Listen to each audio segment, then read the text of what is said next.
Mesdames et messieurs, bienvenue dans cette nouvelle vidéo, dans ce cadre magnifique avec ce soleil. Aujourd'hui, vous le voyez derrière moi, on va essayer un gros bébé, le fleuron de la gamme Mazda, le CX-80. 5 mètres de long, un monstre, un camion.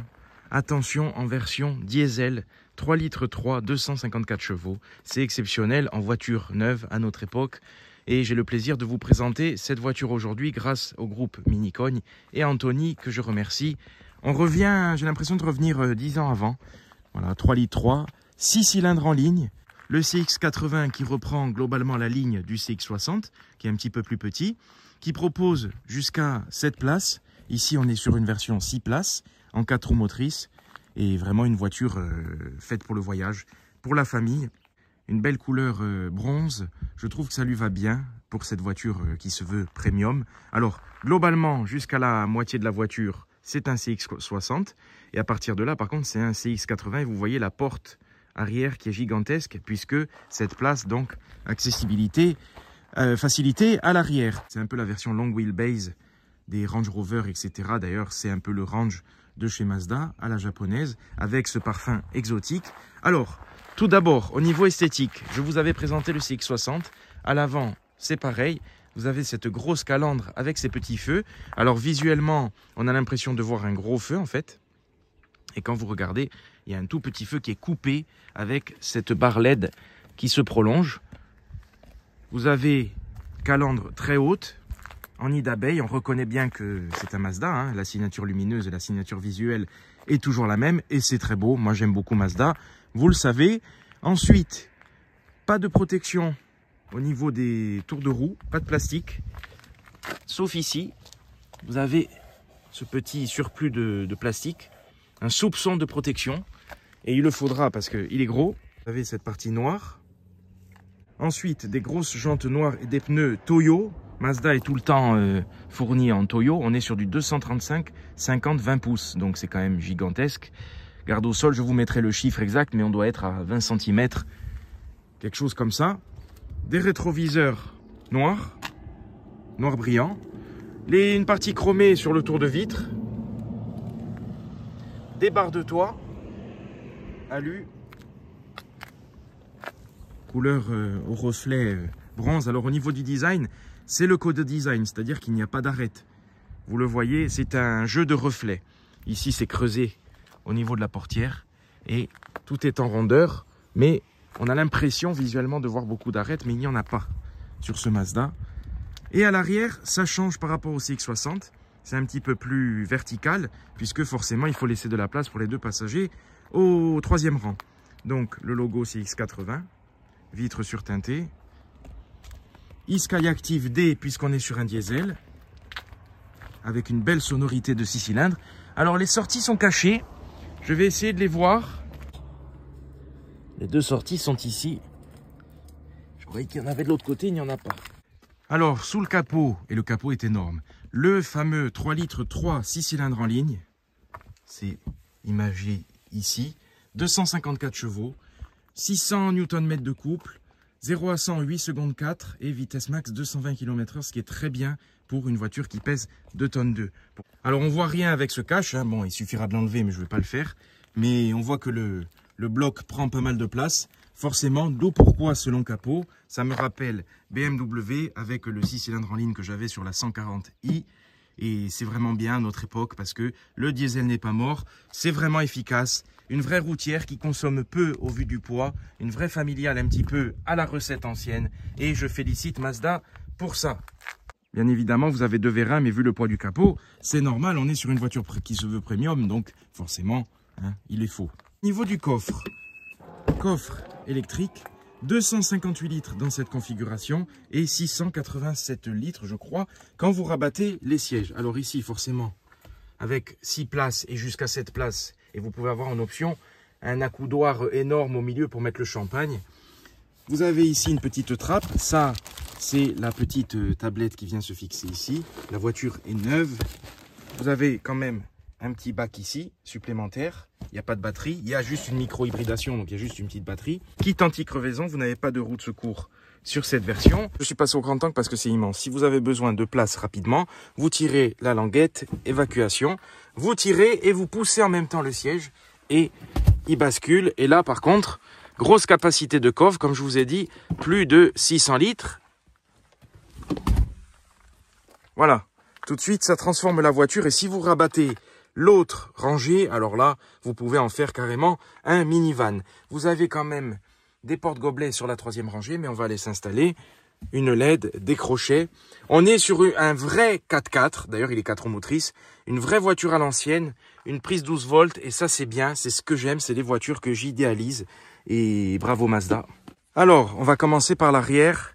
Vous avez une portière gigantesque, à la manière des LWB chez Range Rover, etc. Vous savez, les versions un petit peu limousine des SUV. On est à plus de 3 mètres d'empattement, 3 mètres 12 je crois. C'est gigantesque, forcément ça profite à l'habitabilité. Alors la portière reste légère malgré sa taille. On constate tout de suite le store. Voilà, intimité oblige. Donc ça c'est quand même bien, store manuel. Une vraie voyageuse. Au niveau de la portière, on a du cuir, une partie avec des stries qui est assez jolie. Un peu d'aluminium, je ne sais pas si c'est du vrai. La poignée en tout cas c'est du vrai métal. Ici, une vraie poignée avec les surpiqûres, un bac de porte immense et une belle accessibilité à ces 2 places arrière. Et comme je vous dis, vous pouvez avoir jusqu'à 7 places. Point positif, la banquette peut s'allonger, d'où pourquoi c'est une vraie voyageuse. Vous avez un accoudoir individuel, vous avez des jolis sièges assez moussés, avec, ils sont perforés, donc je pense qu'ils sont chauffants, à l'arrière également, donc ça c'est vraiment bien. Et une belle banquette, hein. J'aime bien ce motif qui reprend la couleur extérieure un petit peu. Vous avez 2 aumônières. Alors pour accéder, forcément, c'est facile. J'ai l'impression d'être dans l'avion. Là, je suis un pacha, hein. C'est incroyable le confort. Vous avez l'accoudoir que vous pouvez régler. Le dossier arrière, c'est royal. Vraiment, on est sur une limousine SUV. C'est vraiment beau avec ce toit panoramique. Alors j'ai mis le store pour un peu plus d'intimité. Bon, ils vont dire qu'est-ce qu'il fait tout seul dans la voiture ici. Vous avez simplement un bouton pour la vitre électrique et c'est tout. Vous n'avez pas, comme chez DS, de bouton électrique pour baisser le dossier ou pas. Alors, petite astuce, vous avez 2 porte-gobelets ici, puisqu'il n'y a pas de gros bac au milieu, de grosses consoles sur cette version, c'est disponible en option. Vous pouvez poser un sac, vous avez de quoi ranger, vraiment comme dans l'avion. Vous attendez juste l'hôtesse qui vient vous servir le café, et puis c'est tout. Une place aux jambes gigantesque. Vous pouvez avancer ou non la banquette. Voilà, si vous voulez laisser de la place à l'arrière. Ici, le siège est réglé à l'avant pour ma modeste taille d'1,70 m. Donc, regardez, si vous reculez au maximum, vous avez une place énorme. 2 ports USB-C, les sièges chauffants et un petit écran pour régler la climatisation de manière individuelle à l'arrière. On est vraiment comme dans l'avion d'ailleurs. C'est du plastique dur, mais ça reste bien assemblé. C'est propre. Tunnel central assez bas. On est sur un vrai 4x4. Et vraiment, c'est royal, quoi. C'est incroyable. La place qu'il y a à bord, ça résonne tellement c'est grand. Et puis, on va aller voir sur le rang à l'arrière. Moi, je suis rang... Alors, il y a rang A, rang B, rang C. Voilà, dites-moi à quelle place vous avez votre billet. Mais c'est incroyable. Vous avez quand même une grosse custode également pour avoir une bonne visibilité. La vitre est gigantesque. On voit bien. Et vous avez vu sur cette belle console centrale germanisée, ça fait allemand, c'est austère, mais moi j'aime. Pas besoin de 100 000 écrans, pas besoin de tout tactile, il n'y a pas de tactile. Bravo Mazda pour leur philosophie, ils gardent leur ligne de conduite et c'est vraiment bien, on va passer à l'avant tout à l'heure. Comment faire pour redresser le dossier, puisque chez DS c'est automatisé avec un bouton, ça c'est un petit peu dommage à ce niveau de prix. Une poignée ici et vous pouvez allonger carrément le siège. Et si je l'avance, est-ce que je peux l'allonger plus? Je fais des expériences. Non, on est au maximum. Je suis bien là, on est bien. Bonne nuit. La poignée, il bascule et il avance. On voit d'ailleurs les rails. Et pour monter à bord, il faut mettre le pied ici. Mais ça va. L'accessibilité est quand même pratique. Alors c'est bien parce que les enfants pourront choisir de se mettre ici, de se mettre ici, même assez de place au genou, et une personne peut se mettre à l'avant. Donc ça c'est bien. Et on garde quand même une bonne visibilité sur l'avant, puisque vous avez cette grande partie ouverte. J'ai l'impression d'être dans un bus, hein, carrément. Vous avez quand même une lumière à l'arrière, lumière ici sur le côté avec les crochets. C'est vraiment génial. Vrai accoudoir plastique dur porte-gobelet et une petite vitre qui est quand même suffisante avec quand même un port USB à l'arrière. Donc on est vraiment dans l'avion et je vous dis, il y a quand même beaucoup de place. On est bien à l'arrière. C'est pas le seul truc, c'est que le siège est bas. Donc au niveau des jambes, il faudra un petit peu allonger les jambes pour être confort. Mais c'est tout à fait correct. Ça c'est rien. Ça c'est la ficelle qui est quelque chose qui est accroché derrière. Vous avez ici un crochet. Ça c'est quand les sièges sont rabattus pour le coffre. Et ici des aérateurs. Donc les passagers du 3e rang ne sont pas délaissés. Par contre, voilà, ils se ferment comme ça. C'est quand même bien. Les ceintures, il y a même un crochet pour les ceintures. Bien pensé, au moins elles ne traînent pas. Et au niveau de la tête aussi, regardez. Je suis pas grand, c'est sûr. Vous mettez quelqu'un qui fait 2 mètres, ça va être dur. Mais pour quelqu'un qui fait jusqu'à 1,80 m, ça passe quand même. Donc vous pouvez voyager à 6 ou à 7. Alors quand la banquette, quand il y a 7 places, forcément la banquette ici est pleine. Et je pense qu'on se sent un petit peu plus étriqué. Ici justement c'est bien d'avoir 6 places. Et vous pouvez même passer à l'avant par ici. Les enfants doivent se régaler dans une voiture comme ça à faire les idiots. Et pour sortir, alors on voit les câbles. Ça c'est sûr, hein, il y en a qui vont chipoter parce que la voiture est quand même chère à ce tarif-là au niveau premium. C'est un petit peu dommage. Alors pour sortir, il faut soit se lever, se plier, s'accroupir et sauter. Voilà, vous sautez de l'avion carrément. Terminé, on a évacué. La portière, regardez, elle s'ouvre carrément à 90 degrés. Donc c'est vraiment bien pour l'accessibilité. Je l'ai un petit peu sali. Alors ça, l'histoire des câbles, bon, on voit un petit peu les câbles, forcément, on les voit pas d'ici, on les voit quand on est assis à l'arrière. On peut pas tout avoir. Moi, ça me choque pas. Franchement, sur cette voiture, elle se veut premium, certes, mais on n'est pas chez Rolls.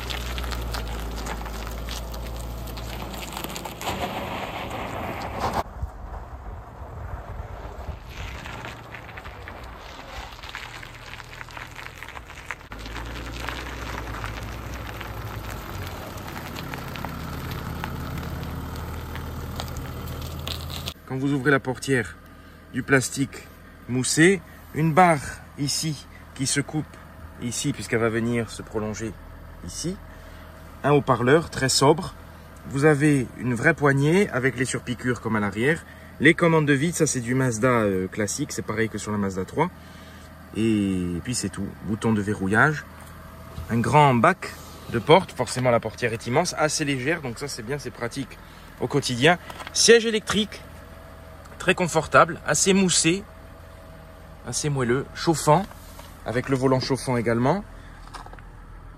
Voilà. J'aime beaucoup le dessin du siège, c'est assez classe. Alors ça ronronne, c'est un diesel, je vais reculer un petit peu le siège électrique. Le rétroviseur est gigantesque, donc la visibilité est bonne. Grand espace à bord, vraiment, un environnement très confort. Une grosse console centrale, mais beaucoup de place aux jambes en largeur. Un rangement central avec 2 ports USB, donc pour charger le téléphone ou quoi. Ça, c'est bien. La boîte à gants, elle est grande, mais sans plus. Sans fioriture. Vu la taille de la voiture, on s'attend à plus grand. Mais c'est pas gênant parce qu'il y a quand même des rangements dans les portières, puis il y a tellement de place à l'arrière. Un écran plus de 12 pouces qui n'est pas tactile. Mais c'est bien parce que c'est 16/9 et ça ne dépasse pas, ça ne gêne pas la visibilité. Pas besoin des écrans tactiles et tout. Vous avez les compteurs à aiguilles digitaux. C'est bien parce que ça reste des aiguilles et c'est beau. Vous pouvez modifier l'affichage via le volant. Voilà, avec les différentes aides qui sont affichées ou non. Vous avez toutes les aides, forcément la modernité, toutes les merdouilles, comme je dis, technologiques, que vous pouvez arrêter ici. L'avertisseur sonore de vitesse, etc. L'affichage tête haute que vous pouvez désactiver. Et vous avez la molette mi-molette pour accéder à l'écran. Ça, c'est bien, pas d'écran tactile. Un gros levier de vitesse type aviation et LED en descente, l'affichage des caméras, ça tombe sous la main, l'ergonomie est bien, il y a des boutons, c'est très bien, Mazda a tout compris. Vous avez un rangement ici pour masquer les porte-gobelets, avec cette partie striée qui est assez jolie, qui prendra les rayures, mais bon c'est comme ça. Frein à main électrique, ici c'est moussé, hein. vous avez une petite mousse pour protéger. Donc ça c'est très bien, vous pouvez appuyer la jambe, ça fait pas mal. Le bouton de volume, la partie climatisation qui est ici, qui est masquée un petit peu en contrebas avec les aérateurs au-dessus et les surpiqûres qui se prolongent sur tout le tableau de bord avec des aérateurs verticaux ici, horizontaux ici. Volant chauffant, siège chauffant, les commandes de clim c'est très simple. Franchement à prendre en main c'est très facile, augmentation, diminution. Pour augmenter la température ici, la diminuer ici. Le bouton de démarrage, ici un bouton pour régler la luminosité de l'écran et régulateur de vitesse, etc. Il y a toutes les aides. Affichage central, voilà, il y a beaucoup de paramètres. C'est un affichage très sobre. Un range-lunettes, ça c'est très bien. Voilà, et vous pouvez fermer, je vais fermer le top. Voilà, là, ça change d'ambiance. Les lumières ici, là aussi c'est simple, c'est un bouton, une fonction. Vous avez un miroir, quand même, pour le conducteur ou la conductrice. C'est une voiture qui a toutes les options nécessaires, un vrai bouton de warning qui reste disponible. Ici, c'est moussé. Vous avez le bouton pour changer le mode. Alors, vous avez 3 modes. Ici, on est en mode normal. Ensuite, vous avez le mode sport qui change l'affichage. Vous avez le CX80 qui s'affiche au milieu. Ça devient rouge. Bel affichage, hein, d'ailleurs. Hein. Bonne lisibilité, c'est vraiment bien. Et ensuite, vous avez le mode off-road puisque c'est un vrai 4x4. Donc, si vous faites un petit peu de tout-terrain, vous pouvez mettre ce mode pour optimiser la cartographie. D'ailleurs, le mode sport ne change pas la sonorité, mais la sonorité est quand même vraiment pas mal. Ça tremble. Il bouge quand vous appuyez. Et ici, c'est très bien pensé. Vous avez les boutons pour stopper les aides, le start and stop, l'avertisseur sonore de vitesse, etc. Et vous avez pour les mémoires de position de siège pour enregistrer plusieurs positions selon les conducteurs. C'est bien assemblé, c'est assez qualitatif. Alors on n'est pas sur... D'ailleurs c'est Bose hein, quand même. Alors, je me disais, c'est bizarre qu'il n'y ait pas Bose ici. En fait il est affiché ici. On n'est pas vraiment sur quelque chose de très très luxueux je trouve en soi. Mais l'impression qui se dégage est quand même premium. Et je trouve ça bien fini. Donc même au niveau ici ça craque pas. Vous savez que j'aime bien regarder les montants parce que des fois vous avez les écarts etc. Au niveau des vitres, on est voilà sur du simple vitrage, on n'est pas au maximum du premium en soi. Il n'y a pas de double vitrage, etc. Il manque les sièges rabattables électriquement à l'arrière. Et regardez comme c'est gros. Voilà, c'est immense. J'ai l'impression d'être un chauffeur de bus. Il me manque plus qu'à distribuer les tickets. Alors attention, je sors la fiche technique. Donc CX80 qui est en critère 2, forcément c'est un diesel. Hypocrisie de notre gouvernement et c'est pas fini, vous allez voir ce qu'il nous prépare pour les années à venir. Il parle même de taxer les électriques, c'est bien drôle. Je rigole, je me gausse. 0 à 100, 8 secondes 4, boîte automatique 8 rapports à convertisseur de couple, 254 chevaux, 550 Nm, je vous ai dit 600 tout à l'heure mais ce n'était pas ça. Vous avez la liste de l'équipement qui est pléthorique. On est sur un tarif à 83 000 € à cause du malus au poids et du malus écologique, surtout le malus au poids qui est ridicule. Ça aussi, ils en parlent pour les électriques. Donc, on est vraiment au comble de l'incohérence. Vivement que cela change et qu'on revienne à quelque chose d'un petit peu plus terre à terre au niveau politique. Consommation annoncée 5 litres 8. J'ai vu des essais où ils parlent de 6 litres au 100. Pour un 4x4 de ce poids-là, c'est quand même très correct. Sur nos routes, je pense qu'on sera un petit peu plus. Ça dépendra bien évidemment de votre conduite. Mais c'est l'avantage du diesel et ça reste très efficient. Parce qu'imaginez, s'il y avait des batteries, on serait encore plus lourd. Donc, je trouve ça vraiment bien. Mazda prend jusqu'à 75% du malus au poids en charge. Donc, c'est vraiment très bien. Mazda arrondit les angles parce que forcément, il faut que ça se vende. Allez, c'est parti mon kiki. On va aller rouler avec la voiture. Pied sur le frein. C'est un camion hein, à la conduite. Hein. Franchement, les fans de Euro Truck Simulator seront comblés.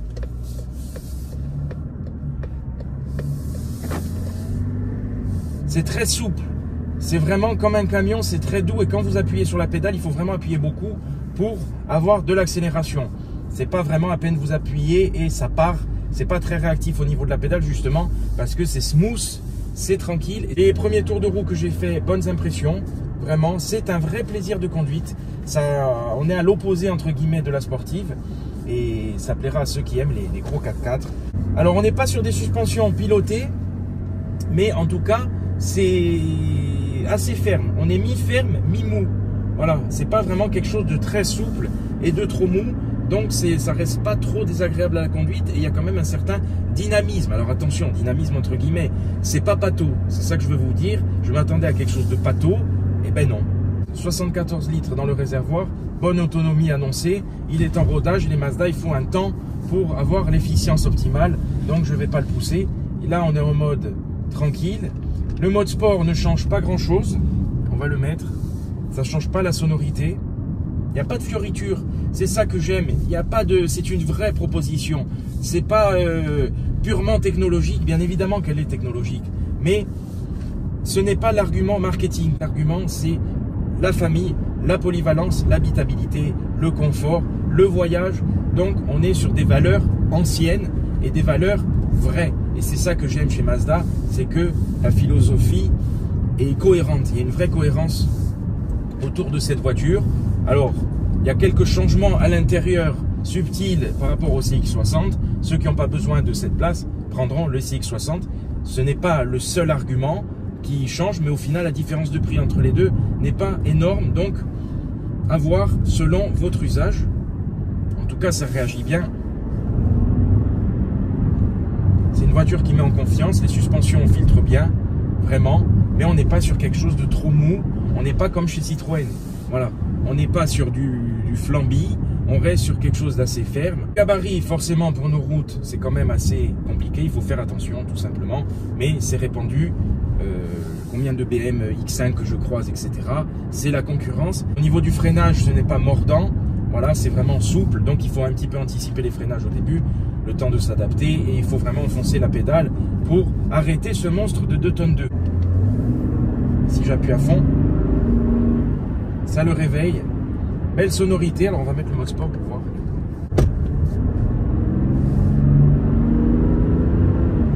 Alors le moteur est chaud, mais je ne vais pas monter trop dans les tours. C'est réactif, hein, ça pousse quand même, vous le sentez dans le siège, en même temps 550 Nm de coupe. Pour seulement, entre guillemets, 254 chevaux. Je ne risque pas de doubler. Il a dû se dire, c'est quoi ce camion qui me double? Eh ben oui. Là pour braquer, je sais même pas si j'arrive à braquer. Ouais, ça passe, ça va. Là, je vais m'arrêter. C'est mieux. Parce que j'ai de la place. Et là, elle rigole forcément. Bonjour madame, je vous salue.